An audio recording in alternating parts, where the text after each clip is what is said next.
Researchers at the NIH are studying why some coronavirus patients are still dealing with lingering symptoms. The science of it is new, of course, because the virus is still new to all of us, but it doesn't feel new to those patients known as long haulers. And for people like former teacher and mother Anne Lagenfeld, the lingering aftermath has been grueling. She was infected with the virus days before an official pandemic was declared.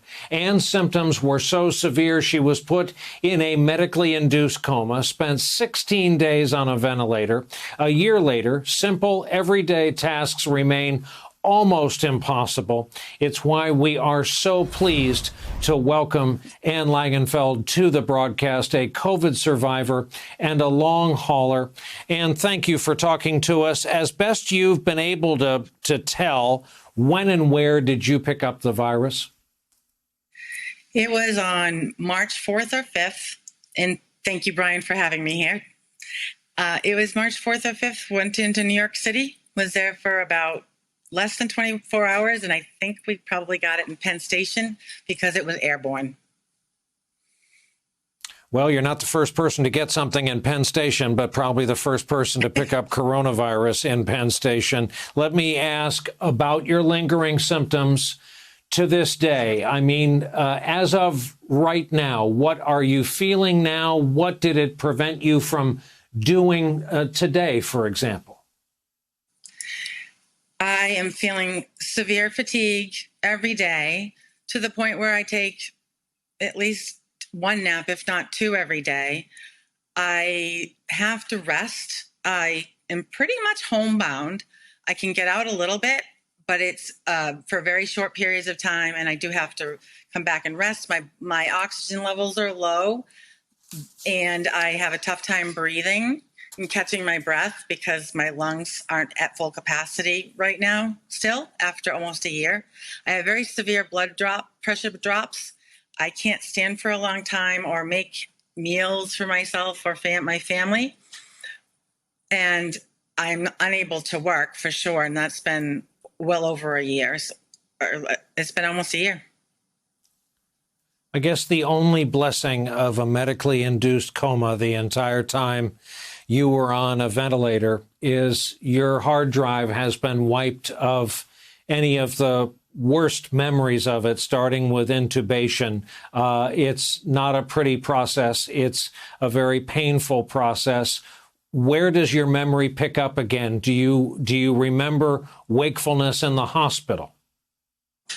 Yes. It's procedure when you're in ICU and on a ventilation for the doctors and nurses to wake you up every 4 hours to check your neurological status. And what they were finding out was that every time they woke us COVID patients up, especially where we were there the first weekend, they allowed patients at Mass General Hospital, Boston.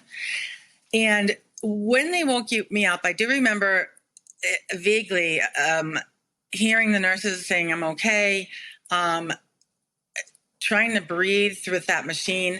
And then when they would put you back to sleep, they would also put you on a paralytic, which would paralyze you so that you could actually allow the breathing machine to breathe, the ventilator to breathe for you. As for me and other COVID patients, our breathing was not connecting back up and syncing back up with the ventilator. They later learned that and didn't wake people up as often as they did with us early patients. Was it an emotional experience for you to receive the vaccine? Very. Yes. It was really exciting to be able to not have to worry about getting so sick again. I have a lot of belief in the science and in the scientists because what myself and my family went through was so scary. And to have to ever do that again, nothing is worth getting COVID. Absolutely nothing is worth getting COVID. No meal out at a restaurant, no bars, no visiting friends and family until we're ready. And just as an example is my brother-in-law, Paul, our dear brother, he passed away about 5 weeks ago.